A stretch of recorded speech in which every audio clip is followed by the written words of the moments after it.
স্বপ্নে সহবাস করতে দেখলে গুনাহ হবে কিনা, কোন কাজ করলে পরিবারে অশান্তি দূর হবে ও আর্থিক সচ্ছলতা ফিরবে, মাগরিবের সময় ঘুমিয়ে বা শুয়ে থাকা বা খাওয়ার বিধান সম্পর্কে জানতে চাই, খাটের উপর দাঁড়িয়ে নামাজ পড়া যাবে কিনা, একা নামাজে একামত দেওয়া জরুরি কিনা, রুকু করার সময় কাপড় টাকনোর উপরে উঠে গেলে নামাজ হবে কি, আল্লাহ মাফি আল্লাহ শাফি এটা বলে ওষুধ খাওয়া জায়েজ আছে কিনা, বিয়ের ক্ষেত্রে ছেলে বা মেয়ের ছবি দেখা যাবে কিনা, ব্যাংকে ডিপিএস করা কি হালাল হবে, নবজাতকের বমি কাপড়ে লাগলে নামাজ হবে কিনা, আমার ছেলের রোগ মুক্তির জন্য আমি কি দোয়া করব, মৃত ব্যক্তির উদ্দেশ্যে মসজিদে মিষ্টি দিলে কি কোনো সওয়াব হবে, নামাজে সানা পড়তে ভুলে গেলে নামাজ হবে কিনা, অজুর সময় ঘন দাড়ির ভেতর পানি কিভাবে পৌঁছাতে হবে, মৃত ব্যক্তির সামনে আগরবাতি জ্বালানো যাবে কিনা। আর বিলম্ব না করে চলুন আপনাদের যে প্রশ্নগুলো ইতিমধ্যে আমাদের কাছে চলে এসছে সেগুলোর উত্তর দিয়ে আমরা শুরু করি। এমনি নাসিমউদ্দিন আপনি জানতে চেয়েছেন অজুর সময় ঘন দাড়ির ভেতর পানি কিভাবে পৌঁছাতে হবে। দেখুন, পানি এভাবে কোষ করে ধরে আপনি যেভাবে ভিজিয়ে রাখেন তাহলে সেক্ষেত্রে যত ঘন দাড়ি হোক না কেন গোড়ায় চলে যাবে। এরপরে রোজি আপনি জানতেছেন রুকু করার সময় কাপড় টাকনোর উপরে উঠে গেলে নামাজ হবে কি। দেখুন, রুকু করার সময় যদি টাকনোর উপরে কাপড় উঠে যায় তাহলে সেক্ষেত্রে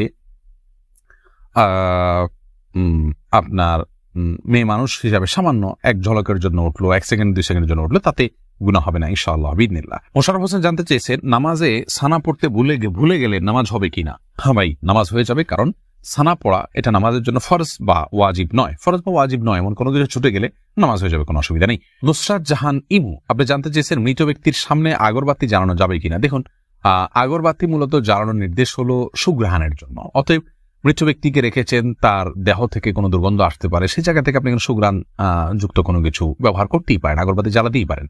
এছাড়া মসজিদে আগরবাতি জ্বালানোর কথা মুরাদুল্লাহ তাআলা বলেছেন। ইমানদারের বাসা বাড়িতে আগরবাতি অথবা ধূপের আপনার ধোঁয়া এটা প্রজ্বলন করা হবে সুঘ্রাণের জন্য, এটি ভালো, এটি খারাপ কোনো কাজ নয়, তবে মৃত ব্যক্তির জন্য করতেই হবে এমন কোনো বিষয় নয়। এমডি শাফি জানতেছেন মোবাইলে ইমার্জেন্সি টাকা খরচ করে টাকা না দিয়ে মারা গেলে ক্ষমা হবে কি।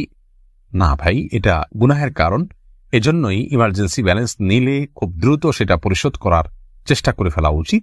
আর সেই সাথে তার আত্মীয় স্বজন যারা আছেন তারা পরবর্তীতে তার দেনা পাওনা পরিশোধের ক্ষেত্রে তাদের খেয়াল করা উচিত। এটা হতেই পারে মানুষের দ্বারা, যদি এরকম হয় তাহলে সেক্ষেত্রে তাদেরকে ওসিয়ত করে যাওয়া উচিত যে আমার দেনা পাওনাগুলো হয়তো সাবধান থাকবে, তাদের পক্ষ থেকে আদায় করলে ইনশাআল্লাহ তিনি দায়মুক্ত হয়ে যাবেন। এরপরে বোন সাদিয়া ইসলাম জানতেছেন লোকমুখে শুনেছি জীবদ্দশায় 1 কেজি সুরমা লাগালে সে জান্নাতি, এটা কি সঠিক না বোন? এরকম কোনো কথা নেই যে 1 কেজি পরিমাণ সুরমা লাগালে সে জান্নাতি হবে। তবে হ্যাঁ, মৌলিকভাবে সুরমা লাগানো রাসূল আকরাম সাল্লাল্লাহু আলাইহি ওয়াসাল্লামের সুন্নাহ এবং সে বিষয়ে নবী সাল্লাল্লাহু আলাইহি ওয়াসাল্লামের সুস্পষ্ট নির্দেশনা রয়েছে, আমরা সুরমা লাগাবো আমাদের সাধ্য অনুযায়ী। তবে 1 কেজি পরিমাণ লাগাতে হবে এমন কোনো কথা নেই, এটি মন গড়া কথা। নাহিদ নোমান জানতে চেয়েছেন কোন কাজ করলে পরিবারে অশান্তি দূর হবে ও আর্থিক সচ্ছলতা ফিরবে। ভাই নাহিদ, এর জন্য আপনাকে আমি পরামর্শ দেব 2টি কাজ সবচেয়ে গুরুত্বের সাথে করার, এক হলো দুরূদ শরীফ আর একটা হলো ইস্তেগফার। এই 2টি জিনিস আপনি বেশি বেশি করে পাঠ করবেন। রাসূল আকরাম সাল্লাল্লাহু আলাইহি ওয়াসাল্লামের হাদিস থেকে বোঝা যায় দুরূদ এটা বেশি বেশি করে পাঠ করলে মানুষের বিপদ আপদ দূর হয়, পেরেশানি থেকে আল্লাহ তাআলা মুক্তি নসিব করেন। ইস্তেগফারের ক্ষেত্রে আল্লাহ তাআলা বলেছেন সূরা নূহের মধ্যে ফাকুলতু আস্তাগফিরু রাব্বাকুম ইন্নাহু কানা গাফফারা ইউরসিলিস সামা আলাইকুম মিদরারা ওয়া ইউমদিদুকুম বিআমওয়ালিন ওয়া বানিন ওয়া ইয়াজআল লাকুম জান্নাতিন ওয়া ইয়াজআল লাকুম আনহারা। আয়াতগুলোর আলোকে অনেক মুফাসসিরিন ইকরাম, অনেক উলামা ইকরাম বলেছেন যে ইস্তেগফার বেশি বেশি করলে আল্লাহ তাআলা রিজিক বৃদ্ধি করেন এবং মানুষের রিজিক অনটন দূর করেন। অতএব এই 2টি আপনি নিয়মিত করবেন, সেই সাথে আপনি খুব সিরিয়াসনেসের সাথে হালাল উপার্জনের জন্য চেষ্টা করে যাবেন, আল্লাহ তাআলা আপনার সমস্যাকে দূর করে দিন। সজল শেখ আইডি থেকে আপনি জানতে চাচ্ছেন ব্যাংকে ডিপিএস করা কি হালাল হবে। শুধু ব্যাংকগুলোতে ডিপিএস করা হারাম হবে, যেহেতু সেখানে আপনাকে সুদ দেওয়া হবে, সুদ ভিত্তিক লেনদেনের চুক্তি আপনার সাথে হয়ে যাবে, সেজন্য।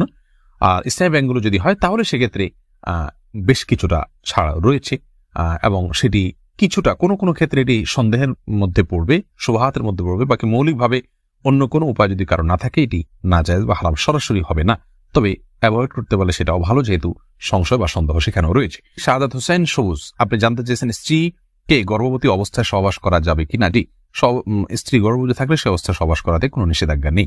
এরপরে ইস্তাব্রো বাণী এই আইডি থেকে আপনি জানতে চেয়েছেন খাটের উপর দাঁড়িয়ে নামাজ পড়া যাবে কিনা। যাবে, কোনো অসুবিধা নেই। আপনি খাট হোক আর ভূমি হোক, ফ্লোর হোক, যে কোনো জায়গায় দাঁড়িয়ে সালাত আদায় করতে পারবেন। আপনি স্বাভাবিকভাবে যদি সালাত আদায় করতে অসুবিধা না হয় তাহলে সেক্ষেত্রে কোনো অসুবিধা নেই। হ্যাঁ, কোনো কোনো খাটের উপরে দেখা যায় যে ম্যাট্রেস বা ফোম থাকার কারণে অনেক দূর ডেবে যায়, যার কারণে রুকু সিজদায় তিনি ব্যালেন্স রাখতে পারেন না এবং সুন্দরভাবে সালাত আদায় করতে পারেন না, সিজদা সঠিকভাবে করতে পারেন না। এরকম যদি হয় তাহলে সেক্ষেত্রে তার জন্য খাটে দাঁড়িয়ে সালাত আদায় করা উচিত হবে না, এটা কমপক্ষে মাকরুহ হবে, অপছন্দনীয় হবে, তবে সালাত হয়ে যাবে। যেহেতু সালাত স্বাভাবিকভাবে করতে তার অসুবিধা হয়, শরীরে ব্যালেন্স ঠিক রাখতে পারে না, আরোগ্য চিন্তা যথাযথভাবে করতে অসুবিধা হয় এবং মনোযোগও ব্যাঘাত সৃষ্টি হয়, যার কারণে এরকম জায়গায় সালাত করা উচিত না। আর যদি এতটা নরম না হয় তাহলে সেক্ষেত্রে সাধারণ খাটে বা চকিতে সালাত আদায় করতে কোনো অসুবিধা নেই। সাইফুল ইসলাম জানতে চেয়েছেন, নামাজের প্রথম রাকাতে আউযুবিল্লাহ বিসমিল্লাহ সহ সূরা পাঠ করে প্রথম রাকাত শেষ করলাম, দ্বিতীয় রাকাত কি পুনরায় আউযুবিল্লাহ পাঠ করতে হবে না বিসমিল্লাহ পাঠ করলেই হবে? দেখুন, সূরা ফাতিহা যেহেতু আপনি নতুন করে শুরু করছেন, এই জন্য আপনি আউযুবিল্লাহ পাঠ করবেন এবং এরপরে বিসমিল্লাহ পাঠ করবেন, কারণ ফাইদা ক্রাআতাল কুরআন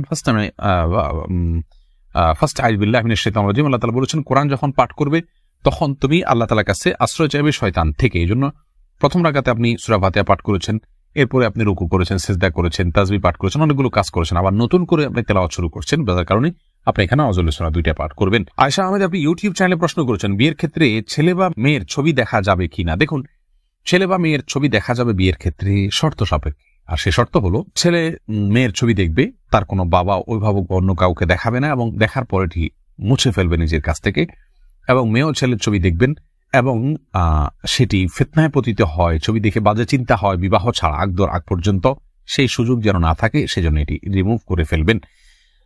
এই শর্ত সাপেক্ষে এটি দেখা জায়েজ রয়েছে সম্পূর্ণ বিয়ের নিয়ত যখন পাকাপাকি হয়ে যাবে তখন।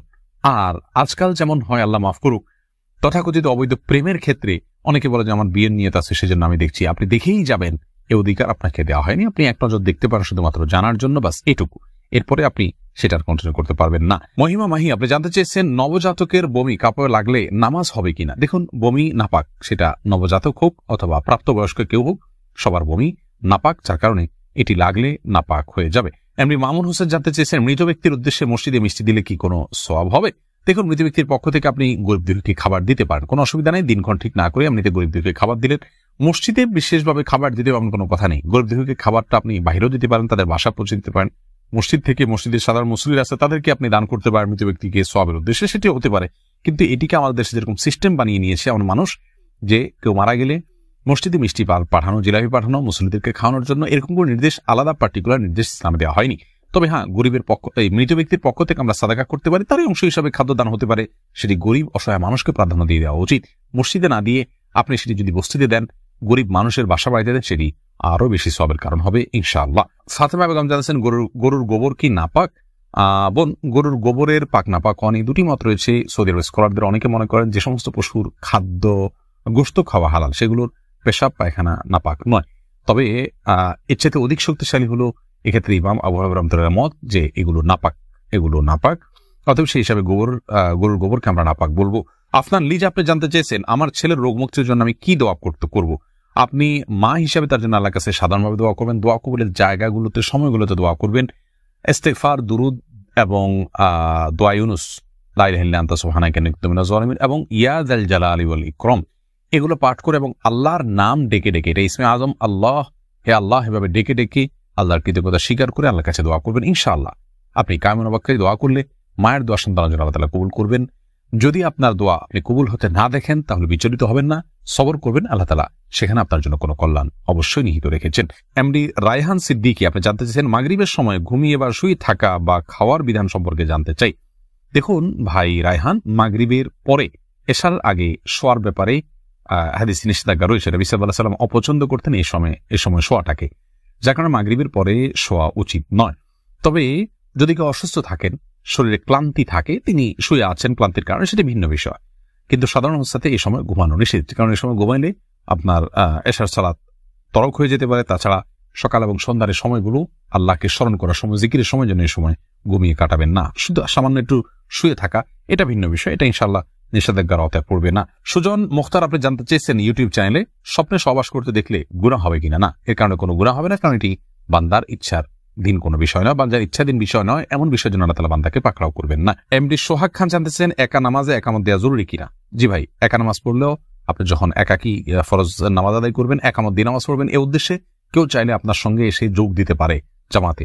আমরা কিন্তু এটা অনেকেই জানি না। কেউ যদি নামাজ শুরু করে দেন একা একা, তিনি যদি জোরে জোরে তাকবীর বলেন ইমামতের নিয়তে, পরবর্তীতে কেউ এসে তাকে টাচ করে তার পাশে দাঁড়িয়ে জামাতে শামিল হয়ে যেতে পারে, যে কোনো পর্যায়ে, যে কোনো মাঝামাঝি পর্যায়ে এসেও শামিল হয়ে যেতে পারে। তাহলে সেক্ষেত্রে তারা উভয় জামাতে সালাত আদায় করার সওয়াব পেয়ে গেলেন। এরপরে মোহাম্মদ শাহিন আলম জানতেছেন, আল্লাহ মাফি আল্লাহ শাফি, এটা বলে ওষুধ খাওয়া জায়েজ আছে কিনা? এটা বলাতে তোমার অসুবিধার কিছু নেই, তো বিসমিল্লাহ বলি পান করলে যথেষ্ট।